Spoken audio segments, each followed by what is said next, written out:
السلام علیکم ناظرین، دی پینیو کے ایک اور شو کے ساتھ ہم آپ کی خدمت میں موجود ہیں۔ آج ہم بات کریں گے شنگھائی کوآپریشن آرگنائزیشن کے تحت بلاول بھٹو کا انڈیا کا وزٹ۔ عبداللہ، میرے ذہن میں کچھ سوالات ہیں، شاید آپ ان سوالات کا کچھ بہتر جواب دے سکیں۔ آپ کیا سمجھتے ہیں کہ بلاول اور جے شنکر کی باڈی لینگویج کیا کوئی خصوصی پیغام دے رہی تھی؟ کافی لوگ اس بارے میں بات کر رہے ہیں اور کافی چہ ہیں اس حوالے سے، آپ کیا کہتے ہیں؟ بالکل عمر، آپ نے جو بات کی ہے، اصل میں میڈیا سب سے پہلے انہی چیزوں کو نوٹس کرتا ہے کہ کس نے کس کو سلام کیا، کس نے ہاتھ ملایا نہیں ملایا، کس نے نمستے کیا، کس نے مسکرا کر دیکھا۔ تو یہ وہ چیزیں ہیں جو میڈیا میں سب سے پہلے تاثر قائم کرتی ہیں کسی بھی شخصیت کی ملاقات کے حوالے سے، خاص طور پہ سفارتی حلقوں میں۔ تو اگر ہم یہ دیکھیں کہ دونوں طرف لوگوں کی باڈی لینگویج دیکھیں، تو میں سب سے پہلے بلاول کی باڈی لینگویج کے حوالے سے بات کروں گا، تو وہ خاصی مثبت رہی۔ میں اس کو پازیٹیو ہاں، باڈی نائس، لینگویج کہتا ہوں، ہاں جی، کیونکہ وہ یعنی اپریشیٹ کر رہے ہیں آپ؟ ہاں، میں بلاول نے تو ظاہری بات ہے ایک مسکراتے ہوئے ان کا مطلب وہاں پہ اپنی انٹری دی ہے، اور ان کی جو باڈی لینگویج تھی اس کے اندر بھی کافی پازیٹیو ایک ایٹیٹیوڈ ان کا نظر آیا، مجھے تو بہتر نظر آیا۔ لیکن جو ان کے کاؤنٹر پارٹ تھے بھارتی وزیر خارجہ جے شنکر، انہوں نے بہت ہی سرد مہری کا مظاہرہ کیا اور ایک منفی تاثر چھوڑا۔ مطلب انہوں نے حالانکہ بہت کوشش، پروفیشنل سمجھے جاتے ہیں، وہ تو ہاں جی، بہت ماہر سمجھے جاتے پروفیشنل ہیں اس بارے یقیناً میں۔ ہیں بھی، ان کی کمپیٹنسی سے انکار نہیں ہے، لیکن خاص طور پہ پاکستان کے ساتھ ان کا جو ایک رویہ ہے، ان کی جو اسٹیٹ کا جو رویہ ہے، اس کے اندر ہمیں یہ چیز نظر آئی کہ انہوں نے کوشش کیا کہ آن کیمرہ بلاول کے ساتھ ہینڈ شیک وہ نہ کریں، ہاتھ نہ ملائیں۔ آف دا کیمرہ رپورٹس ہیں انہوں نے ہاتھ بھی ملائے اور تھوڑی بہت بات چیت بھی کی ہوگی، لیکن کم از کم آن کیمرہ انہوں نے مسکرانے سے بھی گریز کیا ہے اور ہاتھ ملانے سے بھی گریز کیا، اور اسی لیے انہوں نے اپنا جو ہے ان کو نمستے کا انداز میں سلام کیا۔ تو بلاول نے بھی ان کو اسی انداز میں سلام کا جواب دیا، نمستے کے جواب میں، اور انہوں نے بھی کوئی زیادہ پھر جب دیکھا، محسوس کیا کہ آگے سے ان کو خیر مقدم نہیں کیا جا رہا، ویلکم نہیں کیا جا رہا، تو انہوں نے بھی اپنے پرائڈ کو برقرار رکھتے ہوئے بڑا پازیٹیو اور متانت کے ساتھ میں اس میں تو گریس شو کی ہے بلاول نے۔ اور اگر آپ وہ پہلی تصویر بھی دیکھیں جو ایس سی او اجلاس کے موقع پر لی گئی ہے، جہاں پہ سب لوگ آتے گئے اسٹیج پر، تو ان کے درمیان میں اتنا فاصلہ ہے جو آپ کہہ سکتے ہیں کہ خلیج بنگال کا فاصلہ ہو سکتا ہے۔ تو بہت بڑا فاصلہ ہے، یقیناً یہ وہ فاصلہ ہے کہ جو اتنے آسانی سے مٹنے والا نہیں ہے۔ تو اگر ہم صرف اس کی بات کریں اور ایٹیٹیوڈ کی اور باڈی لینگویج کی، تو بلاول بھٹو کی طرف سے جو باڈی لینگویج اور ایٹیٹیوڈ تھا وہ کافی پازیٹیو نظر آیا، لیکن جے شنکر کی طرف سے انفارچونیٹلی جو ایک خیر مقدمی انداز ہونا چاہیے تھا، ویلکمنگ ایٹیٹیوڈ ہونا چاہیے تھا، اس کی کمی محسوس ہوئی ہے۔ اچھا، کچھ ایسی خبریں بھی تھیں کہ بلاول نے ہندوستان کو کوئی دھمکیاں دی ہیں، اس میں کتنی صداقت ہے؟ اچھا، بلاول نے میرے خیال میں جو خبریں ظاہری بات ہے جب پھیلتی ہیں تو وہ ان میں کچھ الفاظ آگے پیچھے ہو جاتے ہیں، بعض دفعہ کچھ کا کچھ بن جاتا ہے، تو یہاں خبر کچھ اس طرح نہیں ہے کہ بلاول نے، بلاول کو ہندوستان سے کچھ بی جے پی ہی کے سرکردہ رہنما تھے، انہوں نے اتر پردیش سے وہاں پہ انہوں نے دھمکی دی تھی، جب بلاول نے اس سے پہلے ایک عالمی فورم پہ مودی وزیر اعظم کے بارے میں کہا، ان کو گجرات کا کسائی، بچر آف گجرات کا کچھ لقب دیا۔ تو اس موقع پر جو بھارتیہ جنتا پارٹی کے ایک اتر پردیش سے رکن ہیں منوپال بنسل، انہوں نے بلاول کے سر کی قیمت مقرر کی 2 کروڑ ہندوستانی روپیہ، کہ بلاول کو ایک طرح سے دھمکی سمجھا جاتا ہے۔ تو بہت سے لوگ اور صحافی حضرات یہ چہمہ گوئیاں کر رہے تھے کہ کیا اس دھمکی کے بعد بلاول ہندوستان کا دورہ کریں گے؟ تو بلاول نے میرے خیال میں ڈنکی کی چوٹ پہ ہندوستان کا دورہ کیا ہے، اور بڑا بھرپور دورہ کیا ہے۔ اور پھر تو یہ ہو گیا نا، کر لو جو کچھ کرنا ہے، آگے ہوں گئی۔ ہاں نہیں، دیکھیں ظاہری بات ہے، ایک اس طرح کی جو دھمکیاں ہوتی ہیں ان کے سیاسی مفادات اور اثرات تو یقیناً ہوتے ہیں، لیکن ان کو سنجیدگی سے اس طرح نہیں لیا جا سکتا، کیونکہ ظاہری بات ہے بلاول وہاں پر ایک خود مختار ریاست کے نمائندے کے طور پر شریک ہوئے تھے، اور ان کو ایک سفارتی استثناء بھی حاصل ہے، پروٹوکول بھی حاصل ہے، سیکیورٹی بھی حاصل ہے۔ تو ایسا کوئی بھی کسی قسم کا میرا خیال میں جو دھمکیاں وغیرہ کسی عناصر کی طرف دی جاتی ہیں تو ان کو سنجیدہ نہیں لیا جاتا، اور ظاہری بات ہے مہمان کی حفاظت کرنا ایک جو میزبان ملک ہے اس کی اچھا، آپ پوری کیا ذمہ سمجھتے داری ہوتی ہیں، ہے۔ لائک یہ تھوڑا بلاول کا کوئی بلنٹ انداز تھا، یا جو بلاول جو ہے وہ اسٹیپ اٹھا کے انڈیا میں چلے گئے ہیں، یا کوئی اور معاملہ تھا کہ جے شنکر بہت غصے میں تھے اور سفارتی آداب بھی بھول گئے تھے، اور بلکہ بعد میں جو ان کی پریس کانفرنس ہوئی ہے سب کچھ 80% ٹائم تو وہ اسی بات پہ، اسی کی چیزوں پہ فوکس کرتے رہے ہیں؟ کیا کہتے ہیں آپ اس بارے میں؟ یہ میرا خیال میں یہ ملین ڈالر کوشچن ہے کہ جو جے شنکر ہیں انڈین وزیر خارجہ، وہ اتنے شدید غصے میں کیوں تھے، خاص طور پہ بلاول کے خلاف ان کا جو رویہ تھا، ان کی جو لینگویج انہوں نے استعمال کی وہ بالکل سفارتی ادب آداب سے ہٹ کر تھی، نہ صرف سفارتی ادب آداب سے ہٹ کر تھی بلکہ وہ جو ہماری مشرقی روایات ہیں ہندوستان پاکستان کی کہ مہمان کی عزت اور اس کا خیال رکھنا اور اس کے ساتھ ایک تکریم سے پیش آنا، رسپیکٹ کا عنصر، وہ اس کے بھی خلاف تھے. اور اس کا نہ صرف سفارتی حلقوں میں بلکہ ہندوستان کے بھی جو سمجھدار حلقے انہوں نے اس کا کافی برا منایا. تو آپ نے جو سوال کیا نا کہ اس کی وجوہات کیا تھیں کہ جے شنکر اتنے غصے میں تھے، تو اس کی وجوہات کوئی ایک وجہ نہیں ہے، اس کی کئی وجوہات ہیں، میں وہ سامنے آپ کے رکھنا چاہتا ہوں. جی سب سے پہلے تو بلاول بھٹو کو جو وہاں پر میڈیا کے اندر بھرپور کوریج ملی ہے ہندوستانی میڈیا کی طرف سے، وہ بہت زبردست ملی ہے. یعنی اچھا ایس سی نائس. او کا جو اجلاس تھا، انڈیا ہندوستانی توقع کر رہا تھا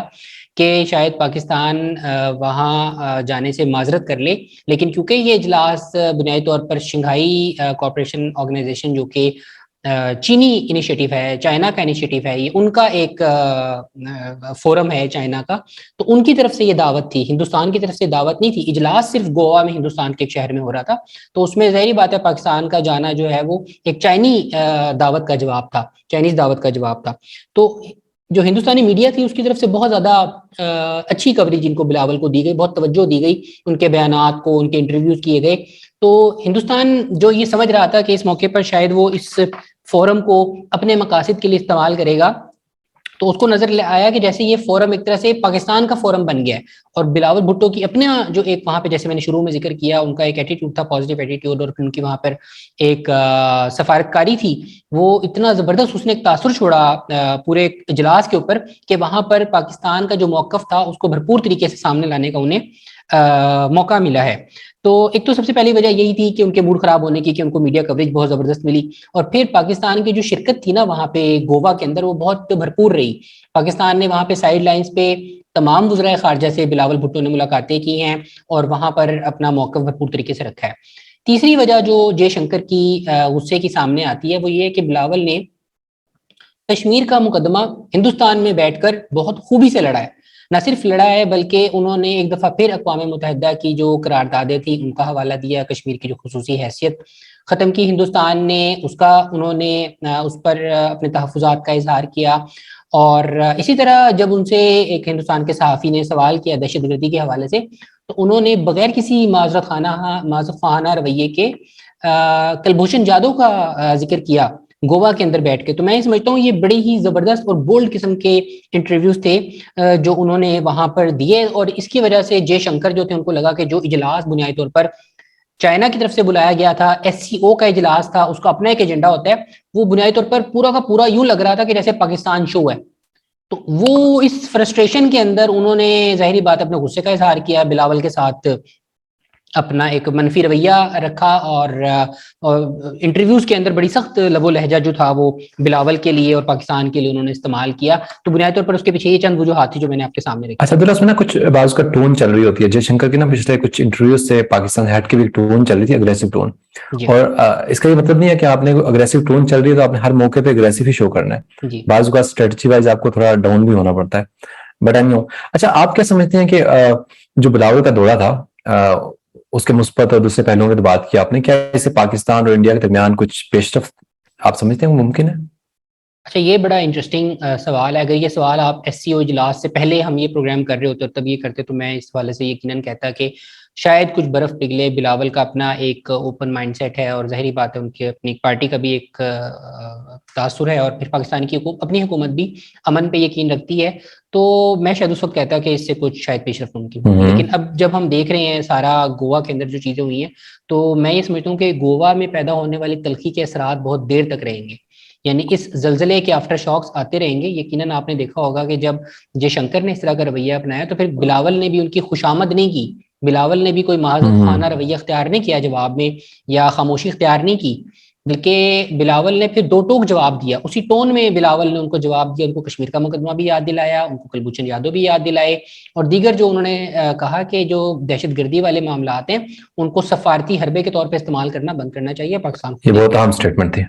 بہت اہم اسٹیٹمنٹ تھی، اور بلاول خود ایک ایسے خاندان سے تعلق رکھتے ہیں کہ جن کی اپنی فیملی کے اندر ایسی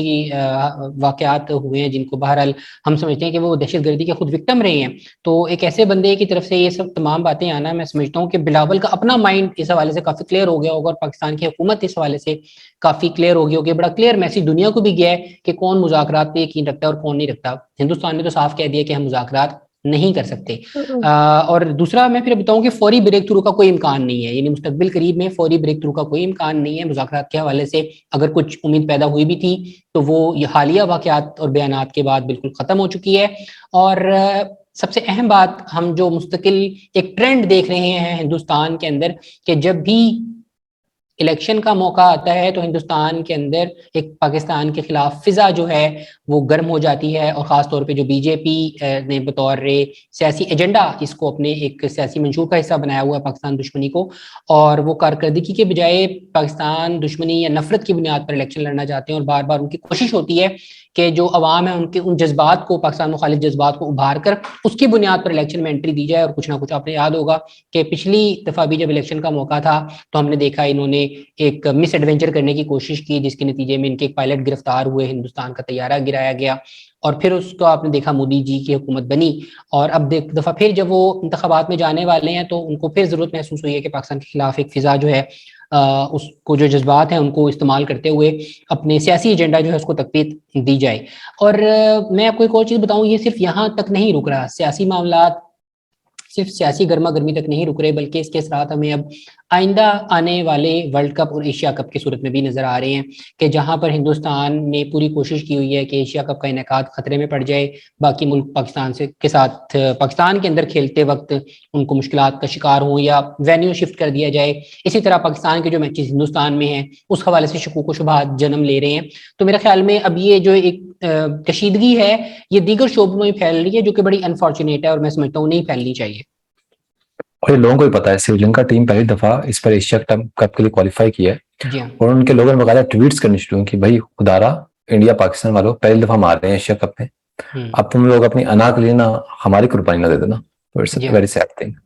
بالکل. اور میں اس میں بتاؤں جو انڈیا کو اوور آل ایک سفارتی ایک ڈپلومیسی یا ان کا رویہ ایک پالیسی کا بن چکا ہے نا، وہ یہ ہے کہ پاکستان کو سفارتی لحاظ سے تنہا کر دیا جائے دنیا میں. اور یہ ان کی خواہش ضرور ہو سکتی ہے لیکن اس میں ان کو کامیابی نہیں ملی. اس کی وجوہات ہیں، اب آج کی دنیا میں کسی بھی ملک کو اس طرح آئسولیٹ کرنا ناممکن ہے، خاص طور پہ پاکستان جیسے جیو پولیٹیکل امپورٹنس اور سگنیفیکنس کے حامل ملک کو کہ جس کی اپنی بہت زیادہ اہمیت ہے،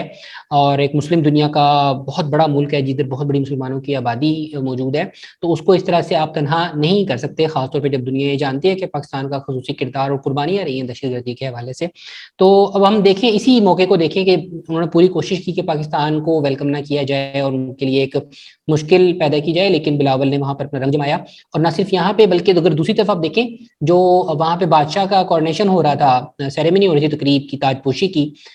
برطانیہ میں، تو وہاں پر شہباز شریف نے اپنی بھرپور پریزنس شو کی ہے، بادشاہ سے ان کی ملاقات ہوئی ہے، مختلف وزراء اعظم سے ان کی ملاقات ہوئی ہے. تو میرے خیال میں آج کی دنیا میں بہت زیادہ ضرورت ہے کوآپریشن کی، جو کہ اس تنظیم کا بنیادی مقصد بھی تھا، شنگھائی کوآپریشن آرگنائزیشن کا، آپس میں ٹریڈ کی، آپس میں اچھے تعلقات کی. اور ہم یہ سمجھتے ہیں کہ اب آج کی دنیا میں جنگ کی اور میرے خیال میں ایجیٹیشن کی ضرورت نہیں ہے، بہت زیادہ ضرورت ہے امن کی، تاکہ لوگوں کا آپس میں آنا جانا بڑھے، تعلقات بڑھیں، ٹریڈ بڑھے، اور اوور آل لوگوں کی جو معاشی حالت ہے وہ خطے میں بہتر ہو.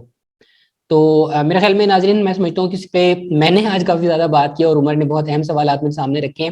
تو آج کے لیے بس اتنا ہی. ضرور بتائیے گا یہ شو کیسا لگا. اللہ نگہبان.